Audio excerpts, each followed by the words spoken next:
Hello students, welcome to next exam 8 PM by Akarshak Academy. आज हमारा ये लेक्चर है इंट्रोडक्शन बेस्ड। किस सब्जेक्ट का है? मैकेनिकल इंजीनियरिंग मटेरियल्स का।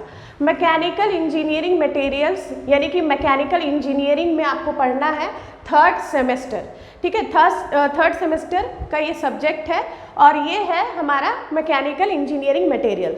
इसके अंदर आज हम अपने लेक्चर में यहाँ करने वाले हैं इंट्रोडक्शन। पूरी तरह से इंट्रोडक्शन क्लास है ये। आपको यहाँ पे सब्जेक्ट के बारे में इंट्रोडक्शन मिलेगा और आपको सिलेबस जितना भी आपको कवर करना है इसके अंदर वो भी साथ साथ आपको पता चल जाएगा क्या क्या सिलेबस आपको इसके अंदर मतलब कि सिलेबस में आपको क्या क्या पढ़ना है। ठीक है, तो आइए स्टार्ट करते हैं इसी तरह से अपना interesting subject mechanical engineering material. तो देखिए मैकेनिकल इंजीनियरिंग मटेरियल, अब मैकेनिकल है तो देखिए ये जो इंजीनियरिंग मटेरियल है, अगर मैं पहले बात करूँ ये चीज़, देखिए मैकेनिकल इंजीनियरिंग मटेरियल आपको पढ़ना है मैकेनिकल इंजीनियरिंग में, लेकिन जैसे इंजीनियरिंग मटेरियल्स का इतना ज़्यादा एप्लीकेशन है आज के डेट में, तो उसके हिसाब से आपको जो और भी ब्रांचेस के लिए ये उतना ही इम्पॉर्टेंट है, जैसे कि civil engineering, electrical engineering and आपका तो मैकेनिकल इंजीनियरिंग है ही। तो उसके अंदर ये तीनों में बहुत इंपॉर्टेंस रखता है।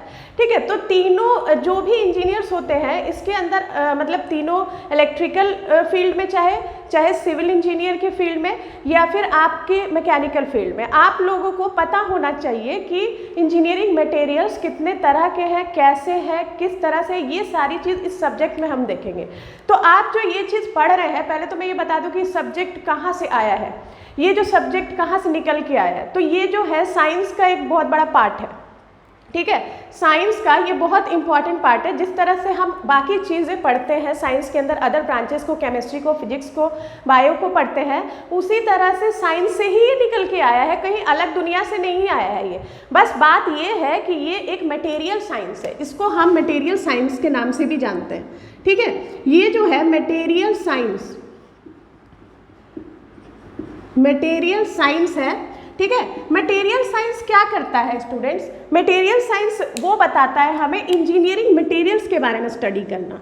ठीक है, आप ये इंजीनियरिंग मटेरियल्स के बारे में यहाँ पे आप स्टडी करते हैं, तो वही ब्रांच, और वो भी ये कौन सा ब्रांच है जिसके अंदर आप सॉलिड स्टेट केमिस्ट्री को भी पढ़ते हैं और सॉलिड स्टेट फिजिक्स को भी पढ़ते हैं। ठीक है, तो सॉलिड स्टेट क्यों बोल रही हूँ मैं? क्योंकि जो इंजीनियरिंग मटेरियल्स है वो पूरी तरह से लिमिटेड है इस ब्रांच के अंदर, only limited to only solid materials. इसीलिए मैंने कहा कि इसके अंदर आप जो पढ़ते मतलब कि इसमें पढ़ेंगे वो आप सॉलिड स्टेट फिजिक्स में, जैसे कि स्ट्रक्चर वगैरह आपने देखा होगा उसके अंदर FCC BCC वगैरह। ठीक है, सॉलिड स्टेट स्ट्रक्चर कैसा होता है। ठीक है, फिजिक्स, अब केमिस्ट्री की बात है, फिर सॉलिड स्टेट फिजिक्स है, तो उसी तरह से सॉलिड स्टेट में यानी सॉलिड मटेरियल्स के बारे में पढ़ना है। और इंजीनियरिंग मटेरियल्स मेरा डील करता है सॉलिड मटेरियल से, इसीलिए ये बिलोंग करता है मटेरियल साइंस से। ये बात समझ आ गई है? अच्छा, ये रही हमारी मतलब सब्जेक्ट की बात हो गई। सब्जेक्ट की बात होने के बाद अब हम आते हैं अपने इस सब्जेक्ट के अंदर, यानी कि अब जो है ये हम डिफाइन कर चुके हैं कि ये कहाँ से बिलोंग करता है। ठीक है, ये चीज़ें हो गई। अब इसके अंदर मैं आपको जो भी सारी बातें बताऊंगी वो आपका सिलेबस भी कवर करेगा और आप उसके बारे में कुछ चीज़ें जानेंगे भी, जैसे कि इंट्रोडक्शन है तो आप इंट्रोड्यूस मैं करवाऊंगी आपको अपने इस सब्जेक्ट से। ठीक है, तो इसमें देखिए फर्स्ट है, सबसे पहली बात है इंजीनियरिंग मटेरियल्स। ठीक है, इंजीनियरिंग मटेरियल्स, देखिए हम सीरियल वाइज चलेंगे, मैं सब चीज़ के बारे में बताती जाऊंगी आपको और उसी में आपका सिलेबस भी आता जाएगा। मैं सिलेबस के बारे में भी बताऊंगी कि आपको क्या क्या पढ़ना है। ठीक है, और आप क्या क्या नॉलेज गेन कर पाएंगे इससे। ठीक है, आप देखिए इंजीनियरिंग मटेरियल्स जो है, ये मटेरियल्स कैसे मटेरियल्स हैं? ये मटेरियल्स जो है एक ऐसे मटेरियल्स है जो कि इंजीनियरिंग वर्क्स में यूज़फुल है। इंजीनियरिंग वर्क्स क्या क्या है? अब हर तरह का इंजीनियरिंग वर्क है। ठीक है, जैसे कि मशीन का बनाना है ना, आप लोग डिज़ाइन करिएगा मशीन, वहाँ पे फिर आपको कंस्ट्रक्शन है या कहीं पर भी ठीक है, ब्रिज का कंस्ट्रक्शन है, बिल्डिंग का है, या आपके मशीन का कंस्ट्रक्शन है, ठीक है, तो वहाँ पे इंजीनियरिंग मटेरियल्स बहुत यूजफुल है। तो ऐसा सब्सटेंस, ठीक है ना, ऐसा मटेरियल जो कि इंजीनियरिंग फील्ड में यूजफुल रह सके, ठीक है, तो इसके अंदर ये आपको होने वाला है आपका यूनिट नंबर 1, ठीक है, ये आपका यूनिट नंबर 1 रहेगा। यूनिट नंबर 1 में आप तरह तरह के इंजीनियरिंग मटेरियल्स नहीं पढ़ने वाले हैं, उसके अंदर आपको सिर्फ इंट्रोडक्शन, सिर्फ और सिर्फ इंट्रोडक्शन की क्या क्या हो सकते हैं इसके प्रॉपर्टीज, क्या क्या हो सकते हैं इसका एप्लीकेशन। देखिए फिजिकल प्रॉपर्टीज, अगर मैं बात करूं फिजिकल, पहले हम देख लेते हैं कितने कितने प्रॉपर्टीज हैं। फिजिकल प्रॉपर्टीज है, केमिकल प्रॉपर्टीज है, केमिकल प्रॉपर्टीज है, फिर आपको मैकेनिकल प्रॉपर्टीज है, मटेरियल्स के कितने प्रॉपर्टीज हैं वो सारी चीज़ से आप इंट्रोड्यूस होंगे, ठीक है, मैकेनिकल, फिर मैग्नेटिक,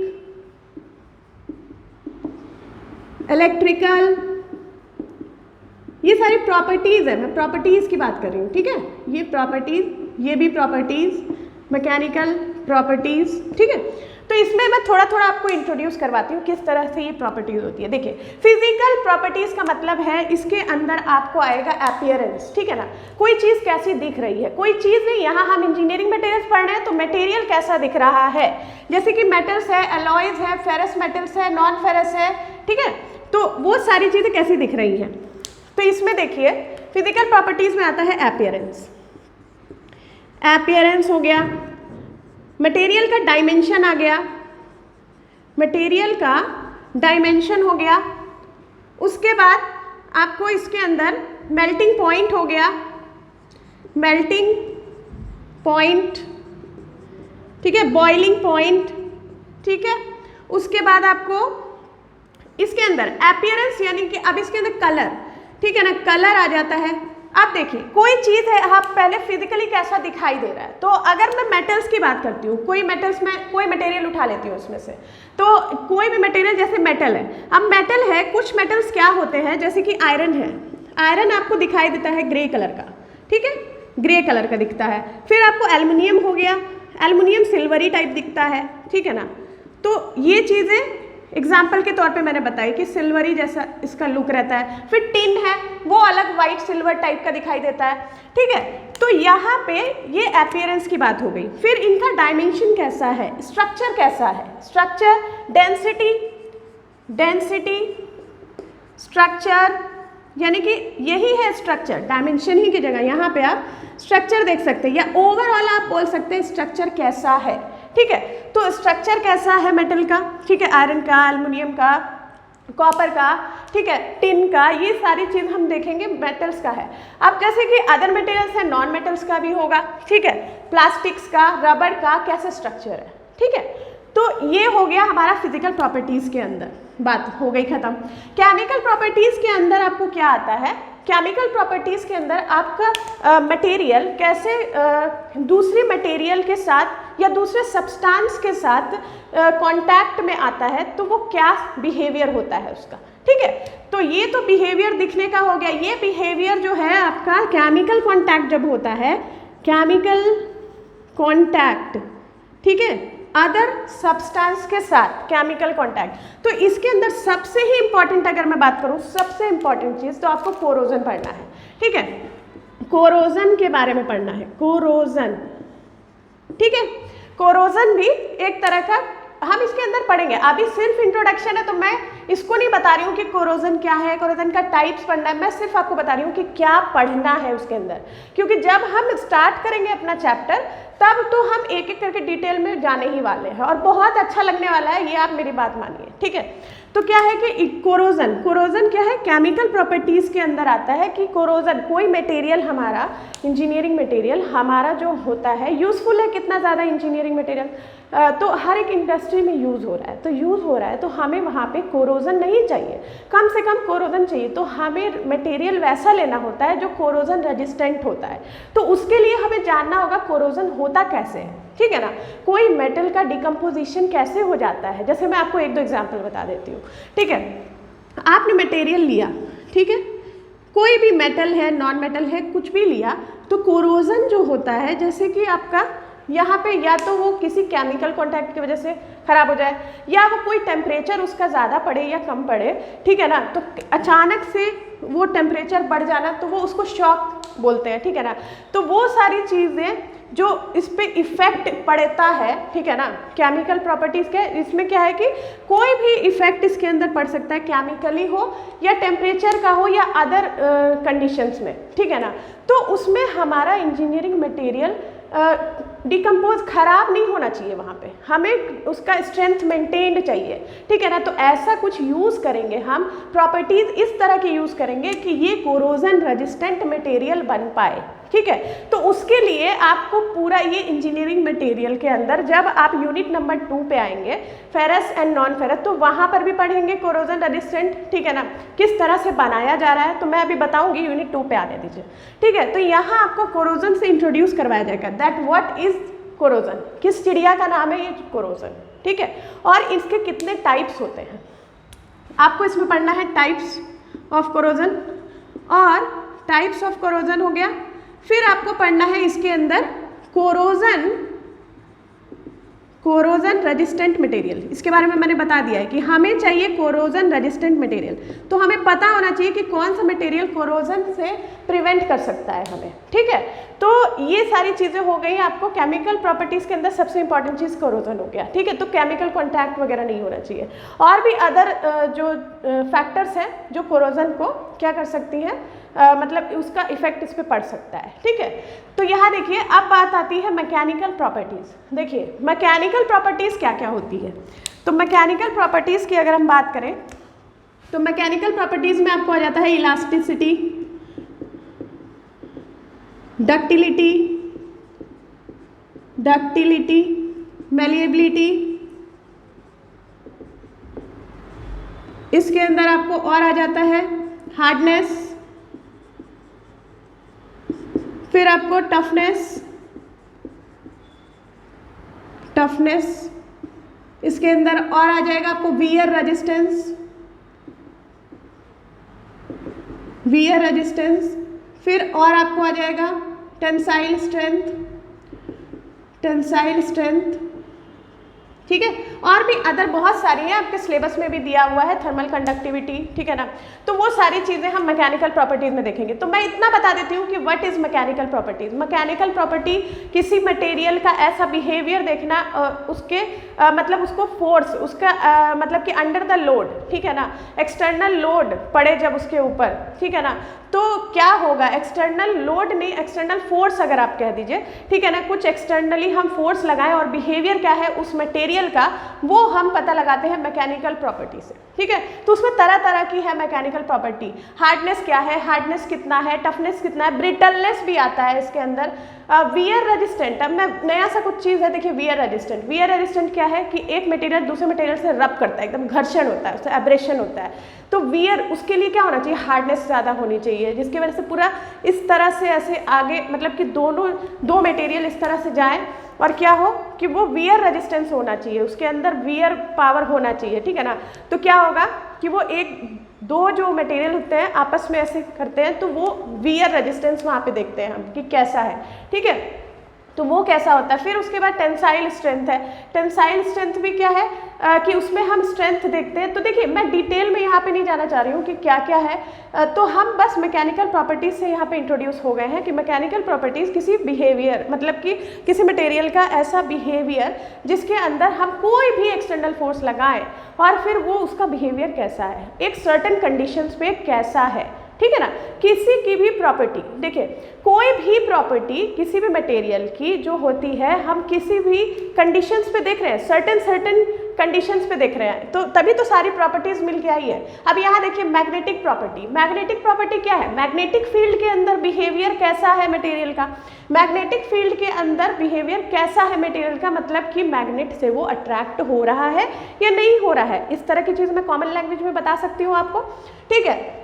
तो हम देखेंगे कि मैग्नेटिक प्रॉपर्टी है कि नहीं मटेरियल के अंदर, ठीक। उसके बाद आ जाता है इलेक्ट्रिकल प्रॉपर्टी। तो ये इलेक्ट्रिकल प्रॉपर्टी यानी कि इसके अंदर क्या होनी चाहिए, कंडक्टिविटी होनी चाहिए, यानी कि इलेक्ट्रिसिटी पास करने वाला होना चाहिए। जैसा कि आप जानते हैं कि अगर मेटल्स की बात बताऊं तो कॉपर एंड जो मेटल्स की बात अगर हम करें तो मेटल्स जो हैं वो जिसमें कि कॉपर है, सिल्वर है, ठीक है ना, ये सब क्या है कि गुड कंडक्टिविटी है उनकी, ठीक है। इलेक्ट्रिकल कंडक्टिविटी ज़्यादा है जिसकी वजह से हम वायरिंग में यूज़ करते हैं, इलेक्ट्रिकल वायर बनाने में यूज़ करते हैं, ठीक है।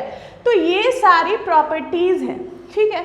और भी प्रॉपर्टीज़ है जैसे थर्मल प्रॉपर्टीज़ में, ठीक है। थर्मल प्रॉपर्टीज़ के अंदर क्या आ जाती है कि टेम्परेचर के अंदर बिहेवियर ऑफ मैटर कैसा है, ठीक है, behaviour of material under the temperature, ठीक है ना, मतलब कि टेम्परेचर हम उसमें दे रहे हैं कितना सह पा रहा है, कितना विद स्टैंड कर पा रहा है, कितना वो बियर कर रहा है टेम्परेचर को, हीट कैपेसिटी, थर्मल कंडक्टिविटी वगैरह उसके अंदर आती है, ठीक है। तो ये सारा हमने ओवरऑल प्रॉपर्टीज़ के बारे में देखा, ठीक है।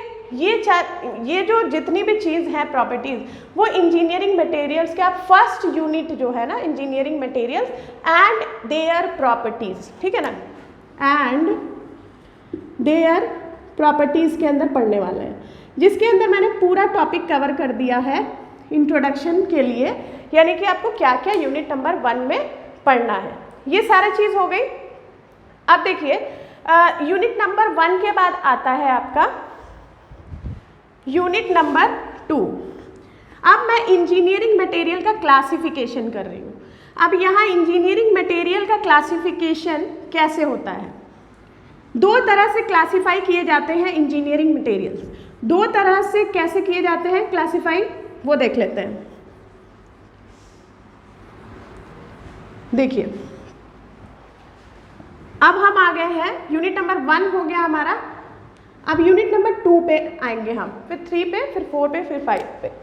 अब यहाँ देखिए ये है, डिवाइड किया जाता है मेटलिक, ठीक है, मेटलिक इंजीनियरिंग मटेरियल्स। अब मटेरियल्स की बात करें तो कुछ होंगे मेटलिक बिहेवियर, है ना, मेटलिक होंगे, कोई मेटल के होंगे कोई, ठीक है, और कुछ होंगे नॉन मेटल, तो उसको हम कह रहे हैं नॉन मेटलिक इंजीनियरिंग मटेरियल्स, ठीक है। तो अब इसके अंदर देखिए मेटलिक के अंदर होता है, इसको आप कह सकते हैं metals and alloys, metals and alloys. अब मेटल्स एंड एलॉयज डिवाइड किया जाता है फेरस मेटल्स एंड एलॉयज,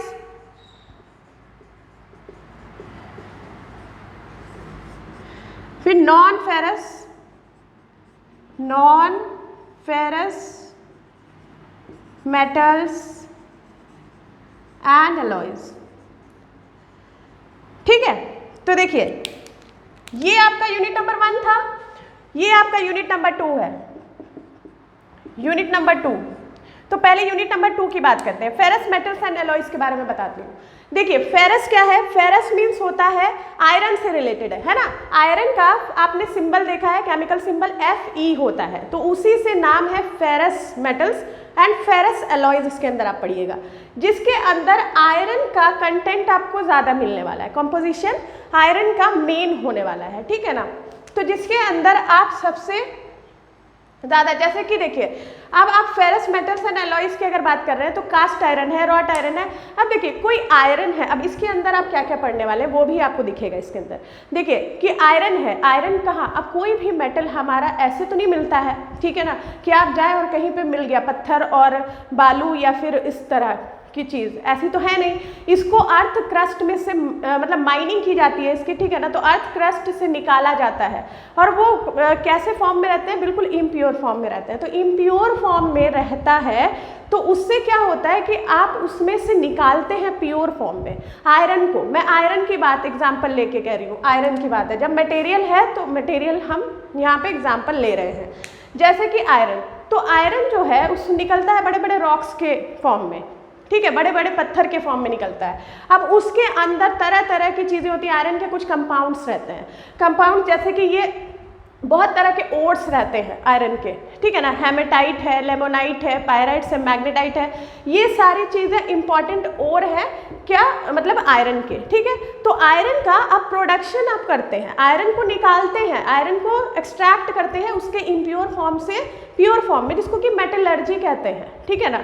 तो मेटलर्जी जो है, आयरन का मैं एग्जांपल ले रही हूँ, तो मेटलर्जी आयरन की आप जो करते हैं तो उसके अंदर आप किस तरह से स्टेप वाइज निकालेंगे, ठीक है, और उसका आप फ्लो डायग्राम पढ़ने वाले हैं अपने यूनिट नंबर 3 में, ठीक है ना, कि कास्ट आयरन और स्टील। अब मैं बता देती हूँ कि कास्ट आयरन क्या है। कास्ट आयरन जो होता है हमारा, देखिए कास्ट आयरन, ठीक है, फिर अब आता है रॉट आयरन, रॉट आयरन, फिर है स्टील। तो ये जो डिवीज़न है, जैसे 1 2 3 टाइप्स ऑफ का यहाँ पे आपको आयरन दिखाई दे रहा है, ये आयरन का फॉर्म है, ये कमर्शियल फॉर्म ऑफ आयरन है। आयरन के अंदर अब ये जो है कार्बन के कंटेंट के अकॉर्डिंग इसको क्लासिफाई किया गया है। कार्बन का कंटेंट यानी कि इसके अंदर कार्बन सबसे ज़्यादा होता है, ये सबसे इम्प्योर फॉर्म है आयरन की, ठीक है। और फिर हम आ जाते हैं, सबसे प्योर फॉर्म है रॉट आयरन की। तो सबसे पहले जो स्टूडेंट्स मैंने बताया इंपॉर्टेंट्स ओर, जैसे कि इंपॉर्टेंट ओर्स क्या क्या बताया मैंने, हेमेटाइट वगैरह, जैसे हेमेटाइट से मान लीजिए हम आयरन को निकालते हैं, ठीक है ना, तो आयरन को निकालते हैं तो वो जो फॉर्म होता है ये कास्ट आयरन के फॉर्म में आता है, निकल के प्रोडक्शन होता है। इसका प्रोडक्शन आप फ्लो डायग्राम देखेंगे, प्रोडक्शन ऑफ आयरन कैसे होता है, ठीक है। तो आयरन का जो प्रोडक्शन ब्लास्ट फर्नेस के अंदर स्मेल्टिंग होती है इसको जो है हाई टेम्परेचर पे हीट करके उसके अंदर से स्लैग अलग निकलता है, उसके बाद मोल्टन फॉर्म में आयरन निकल के आता है, जिसको कास्ट आयरन या फिर पिग आयरन भी बोलते हैं, ठीक है। अब यही जो इसका जो प्रोडक्शन हुआ, उसी से हम ज़्यादा मात्रा में, अगर आप कहें ज़्यादा मात्रा में आप स्टील को प्रोड्यूस करते हैं, किससे, कास्ट आयरन से।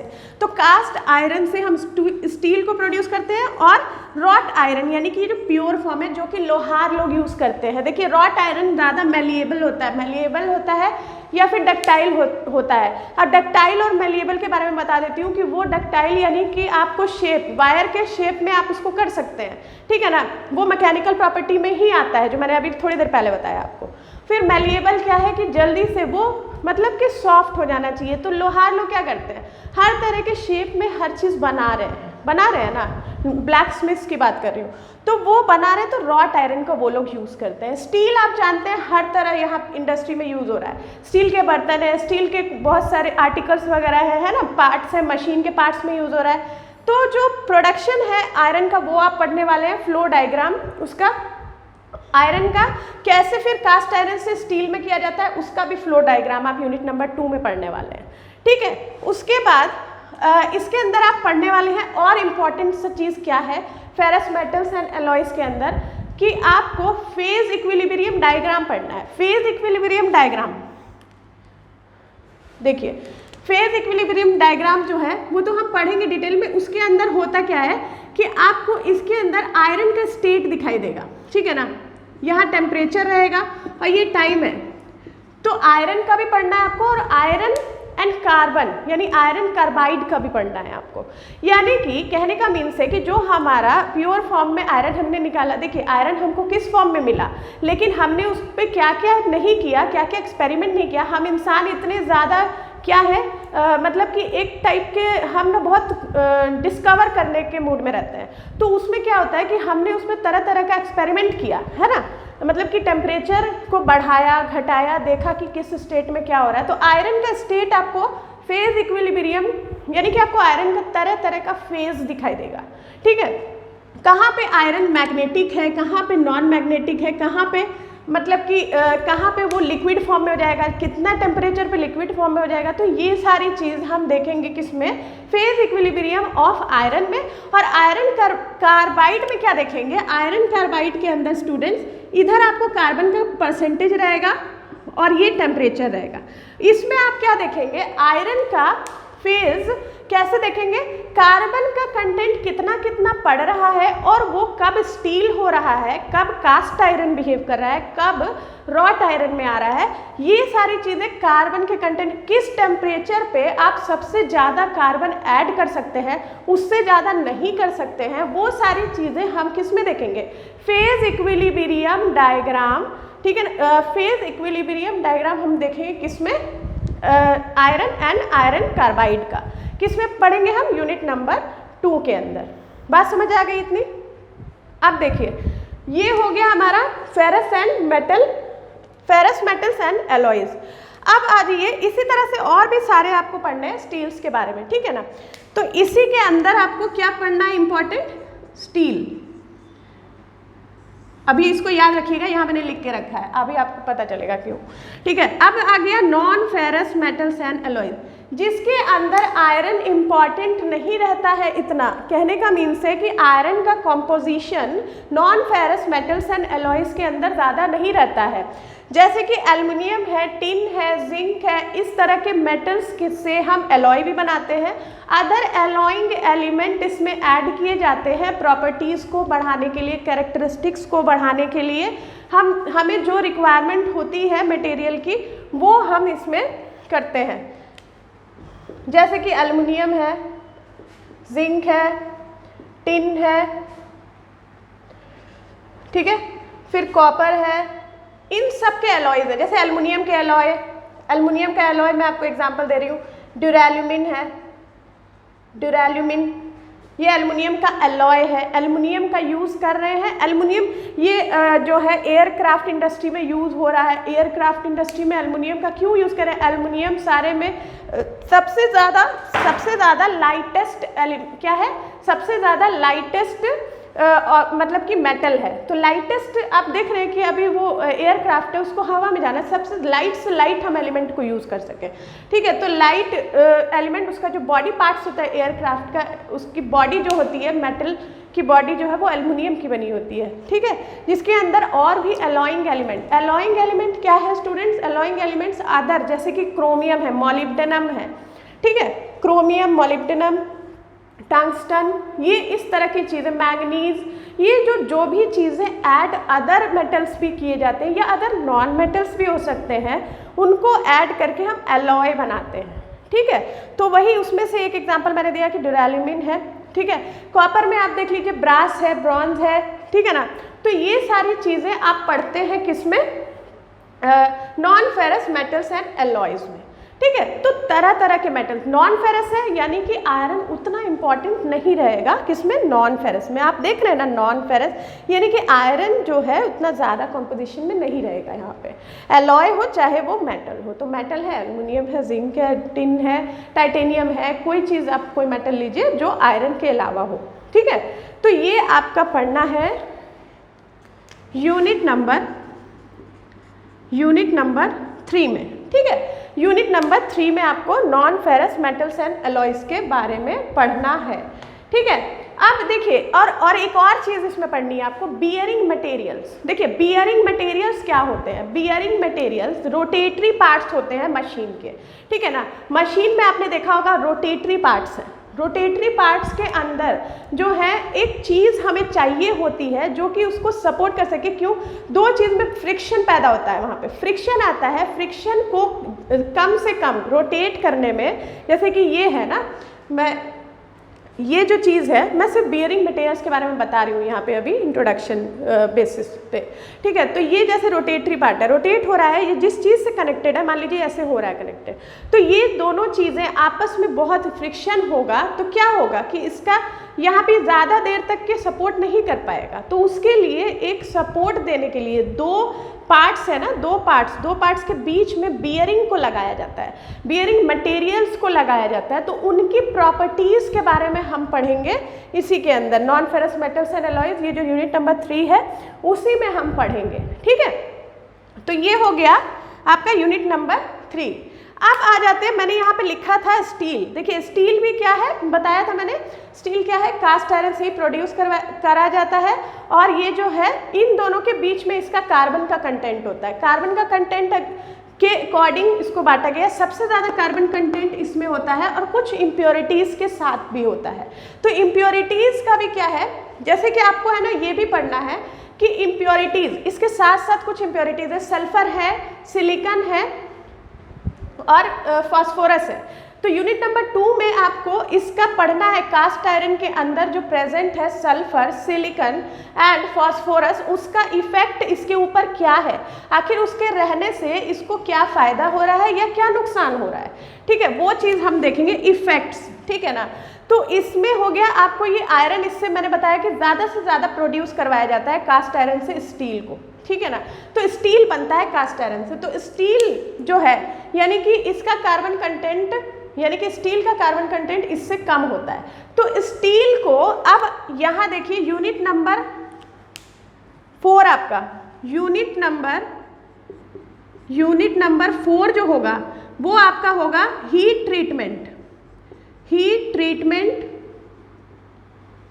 Of steel. इसलिए मैंने यहाँ पे लिखा था कि ये जो है फेरस मेटल्स है, ठीक है, फेरस मेटल्स में से, मेटल्स एंड एलॉयज में से आया है ये पार्ट, स्टील के बारे में पढ़ा है आपने, और यही स्टील का हीट ट्रीटमेंट करते हैं। तो मैं आपको थोड़ा सा बता देती हूँ कि हीट ट्रीटमेंट क्या है। हीट ट्रीटमेंट जो है, हीट दिया जाएगा, हीट वहाँ पे दिया जाता है क्या करने के लिए, कुछ फिजिकल प्रॉपर्टीज या कैरेक्टरिस्टिक्स को इम्प्रूव करने के लिए, without touching, without altering the chemical composition, ठीक है ना, उसके केमिकल। स्टील का अब देखिए बहुत तरह के स्टील है, लो कार्बन है, हाई कार्बन है, वेरी हार्ड स्टील है, टूल स्टील है, इन सब के बारे में जैसे आपने पढ़ा इस चैप्टर में। तो उसके बाद आपको स्टील का हीट ट्रीटमेंट किया जाता है। जैसे कि अगर मैं बात करूँ हीट ट्रीटमेंट की, तो हीट ट्रीटमेंट के अंदर कुछ मेथड्स के बारे में बताती हूँ कि उसमें करा जाता है क्या, मेथड्स हैं हीट ट्रीटमेंट के।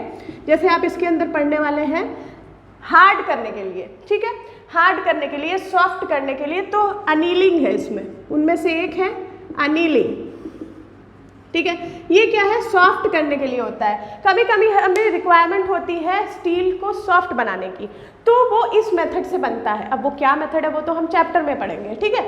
अब वो कैसे होता है, क्या होता है, वो सब मैं आपको बताऊंगी इस चैप्टर के अंदर। अनीलिंग हो गया, हार्डनेस हो गया। आप देखिए कुछ इसमें मेथड्स और भी हैं, बहुत सारे हैं, नॉर्मलाइजिंग है, टेम्परिंग है, ये सारी चीज़ें इसके अंदर आगे मेथड्स में, ठीक है। अब और भी मेथड्स इसके क्या क्या हैं, जैसे कि केस हार्डनिंग एक मेथड है जिसके अंदर क्या होगा, केस हार्डनिंग के अंदर आपको सरफेस को हार्ड किया जाएगा। तो इसी में फ्लेम हार्डनिंग है, नाइट्राइडिंग है, ठीक है। तो सब जो है ज़्यादातर आप देखिएगा हार्डनेस के लिए, तो हीट ट्रीटमेंट सबसे ज़्यादा स्टील का किया जाता है, इसलिए ये पूरा यूनिट ही आपको अलग दे दिया है। यूनिट नंबर 4 कैसे कैसे होता है हीट ट्रीटमेंट स्टील का, और कौन सा, यानी कि हीट ट्रीटमेंट जो किया जा रहा है किस स्टील का। जैसे कि आपको माइल्ड स्टील है, ठीक है, माइल्ड स्टील का कैसे हीट ट्रीटमेंट किया जा रहा है और उसका यूज़ कहाँ हो रहा है, एप्लीकेशन क्या क्या है, वो सारी चीज़ें आप पढ़ेंगे यूनिट नंबर 4 में। देखिए, और एक और बात मैं बता देती हूँ, एक इम्पॉर्टेंट बात ये कि आप जिस भी यूनिट में जिस भी मटेरियल के बारे में पढ़ रहे हैं, मैंने जितना बताया उसमें आपको सबकी प्रॉपर्टीज, सबके एप्लीकेशंस पढ़ने ही पढ़ने हैं। बिकॉज आप जो है ये जो इंजीनियरिंग मटेरियल्स, यानी कि आपका जो सब्जेक्ट है मैकेनिकल इंजीनियरिंग मटेरियल्स, उसके अंदर आप क्या कर रहे हैं, you are investigating the structure of the materials and their properties. आप इन्वेस्टिगेट कर रहे हैं स्ट्रक्चर पे, यानी कि आप उसकी प्रॉपर्टीज जो है इंजीनियरिंग मटेरियल्स की, उसको और उसके स्ट्रक्चर को जो है पूरा आप इन्वेस्टिगेट करें, खोज कर रहे हैं, पूरी तरह से ऑपरेशन कर दे रहे हैं, ठीक है ना। तो ये आपका मेन एम है इस सब्जेक्ट के अंदर। तो आप देख रहे हैं इस तरह से हम यूनिट नंबर 4 पे पहुंच गए, ठीक है। अब जो है यूनिट नंबर 5, यानी कि ये जो आप देख रहे हैं यहाँ मैंने लिखा था, ये दो में मैंने क्लासीफाई किया था। तो मेटेलिक के बारे में हो गया इंजीनियरिंग मटेरियल।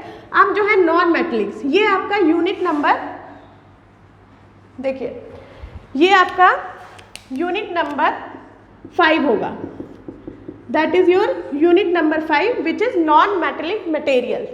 यानी कि नॉन मेटेलिक इंजीनियरिंग मटेरियल्स के अंदर आपको पढ़ना है प्लास्टिक्स, पॉलीमर्स के बारे में सबसे पहले आपको पॉलीमर्स पढ़ना है, दैट व्हाट इज पॉलीमर्स, ठीक है ना।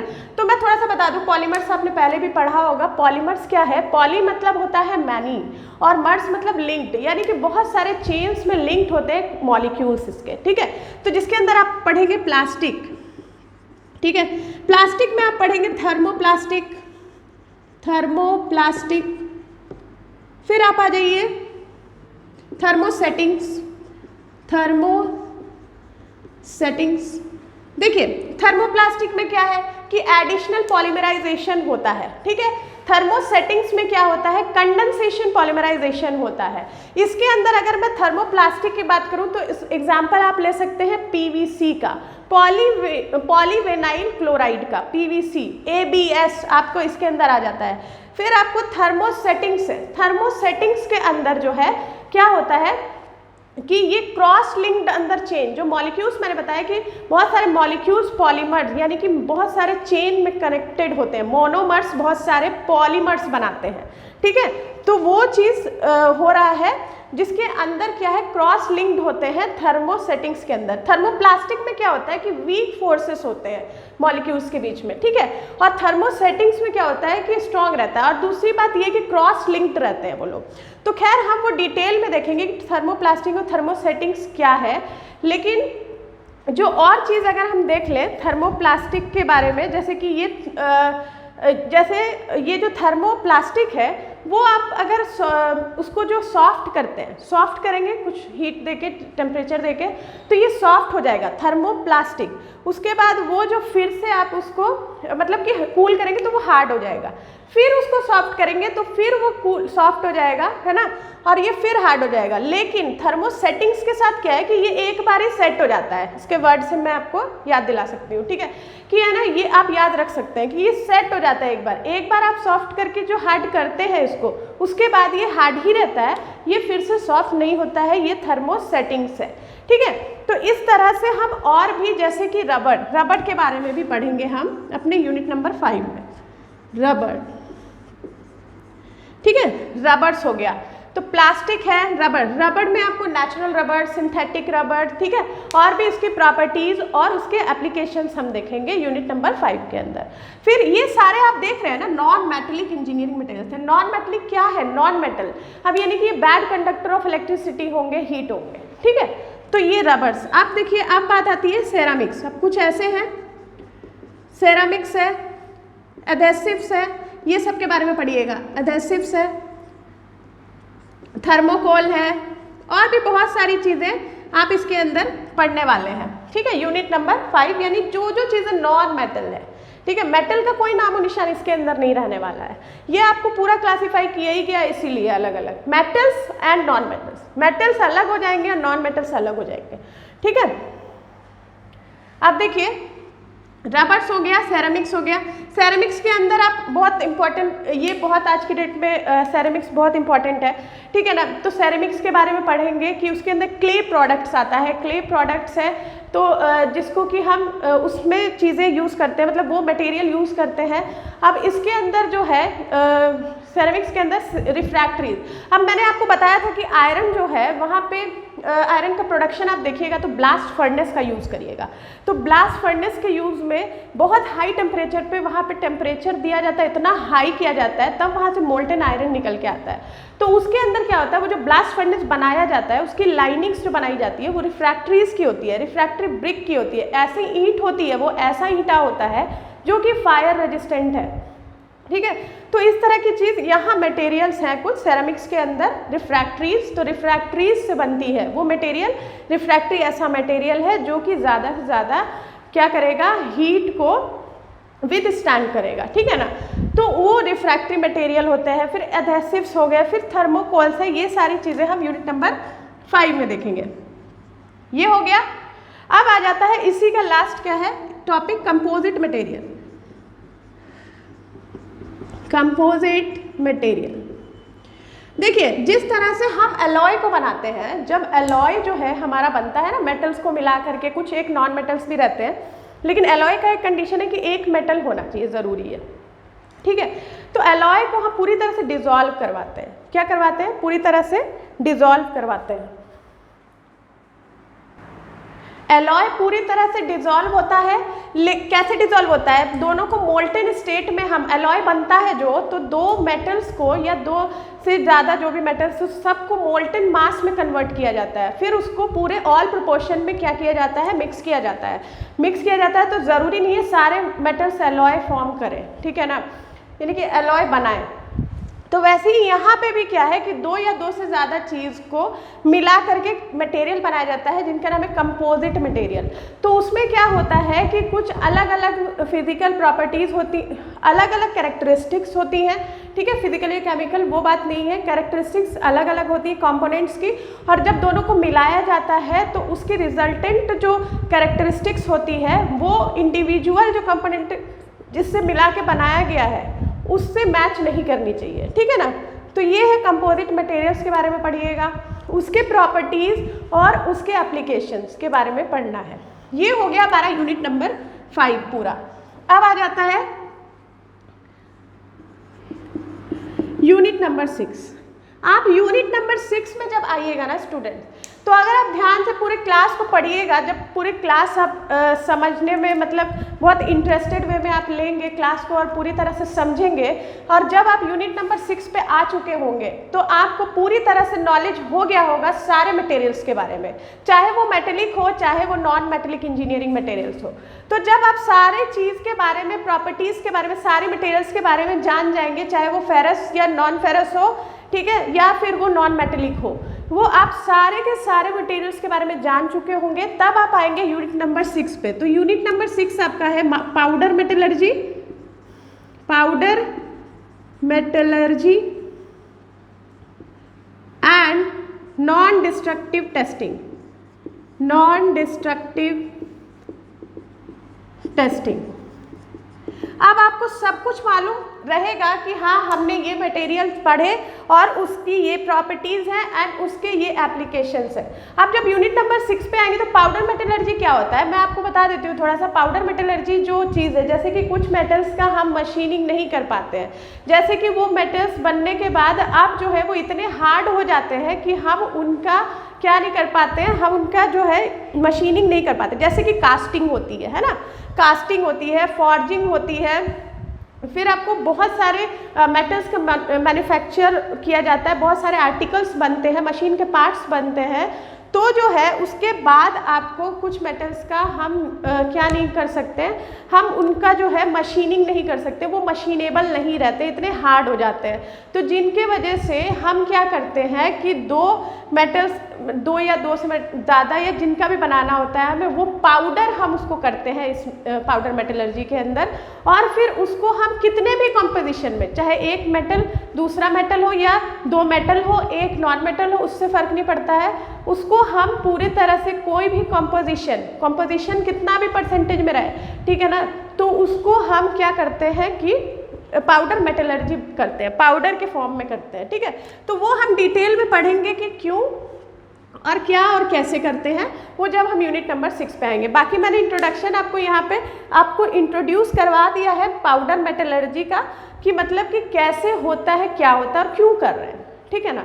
तो यहाँ पे नॉन डिस्ट्रक्टिव टेस्टिंग देखिए, ये बहुत इंपॉर्टेंट है। आप अब तक तो पढ़ चुके हैं सारे मटेरियल्स के बारे में जब आप यूनिट नंबर 6 पे आए हैं, तो टेस्टिंग करेंगे अब आप। डिस्ट्रक्टिव टेस्टिंग होती है और नॉन डिस्ट्रक्टिव टेस्टिंग, मुझे लगता है कि आपने इसके बारे में पढ़ भी लिया होगा सेकेंड सेमेस्टर में। तो ये क्या है, नॉन डिस्ट्रक्टिव टेस्टिंग जो है या डिस्ट्रक्टिव टेस्टिंग क्या है। डिस्ट्रक्टिव के अंदर आप क्या करते हैं कि जो मटेरियल को ब्रेक करते हैं, पूरा वो तोड़ते हैं उस मटेरियल को और उसकी प्रॉपर्टीज़ के बारे में पता लगाते हैं, ठीक है, उसकी प्रॉपर्टीज़ के बारे में टेस्ट करते हैं, ठीक है, डिस्ट्रक्टिव के अंदर। नॉन डिस्ट्रक्टिव टेस्टिंग के अंदर आप क्या करते हैं कि उसके अंदर आप डिफेक्ट्स का पता लगाते हैं। To detect the defects you are testing the non destructive method, ठीक है ना। तो NDT यानी नॉन डिस्ट्रक्टिव टेस्टिंग है, वो आप करते हैं मटेरियल के कैरेक्टरिस्टिक्स को तो देखते ही हैं, लेकिन बिना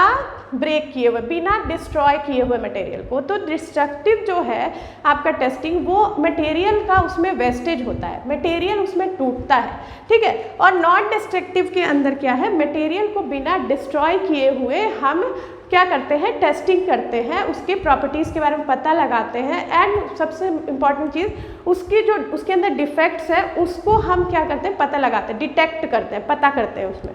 ठीक है, तो जैसे कि इसके अंदर आप मेथड यूज़ करने वाले हैं रेडियोग्राफी, अल्ट्रासोनिक, है ना, इस तरह की चीज़ें, अल्ट्रासोनिक क्रैक डिटेक्शन, है ना। तो ये सब चीज़ इसके अंदर आप पढ़ेंगे, हर तरह के मेथड्स हम देखेंगे। मैंने आपको बता दिया है कि आखिर डिस्ट्रक्टिव और नॉन डिस्ट्रक्टिव क्या होता है टेस्टिंग। ठीक है, तो आप अब यहाँ पर अब ये पूरा क्लास आपने देख लिया है, अभी ये वाला लेक्चर आपने इंट्रोडक्शन वाला पूरा देख लिया है। आपको अभी तक के पूरी सब्जेक्ट यानी कि इस सब्जेक्ट का और प्लस आपके जितने भी यूनिट्स हैं, यूनिट नंबर 1 से लेके यूनिट नंबर 6 तक के, क्या आपको पूरी तरह से इंट्रोडक्शन नहीं मिल गया होगा? पूरी तरह से इंट्रोडक्शन पूरा मिल ही गया होगा आपको, कैसे कि एक एक करके फिर तो हम डिटेल में जाएंगे, हमें तो पढ़ना ही है डिटेल में एक एक करके, लेकिन आपको पूरी तरह से जो है, आप जैसे कि मेटल्स एंड अलॉयज में फेरस मेटल्स है, आपको ये पता चल गया कि क्या होते हैं, इंजीनियरिंग मटेरियल्स है ये क्या होते हैं, नॉन फेरस या फिर नॉन फेरस मेटल्स या अलॉयज क्या होते हैं, नॉन मेटेलिक इंजीनियरिंग मटेरियल्स क्या होते हैं, जिसके अंदर मैंने एक एक करके आपको सब चीज़ बताया कि क्या क्या आप पढ़ने वाले हैं। और उसके बाद आपको यूनिट नंबर 6 है, जो कि अलग अलग मेथड है डिस्ट्रक्टिव और नॉन डिस्ट्रक्टिव में, लास्ट में हम देखेंगे फ़र्क और भी क्या क्या है, इसका एडवांटेज क्या क्या है, कौन सा बेटर है, कौन सा नहीं बेटर है, वो सारी चीज़ें तो हम देखेंगे ही अपने डिटेल में। ठीक है ना, तो ये आपका पूरा लेक्चर इंट्रोडक्शन पे था। आपको उम्मीद है मुझे कि पूरी तरह से समझ में आ गया होगा कि हम क्या पढ़ने वाले हैं। इस क्लास से आप ये चीज़ का पता लगा सकते हैं कि हम आगे के क्लासेस में कैसे और क्या करने वाले हैं, तो कितना इंटरेस्टिंग होने वाला है यहीं से आपको पता चल गया होगा। ठीक है स्टूडेंट्स, तो अपने मिलते हैं हम नेक्स्ट लेक्चर में, जो कि स्टार्ट होगा हमारा unit number 1 engineering materials and their properties में। हम लेक्चर नंबर 1 में मिलते हैं। Okay students, thank you.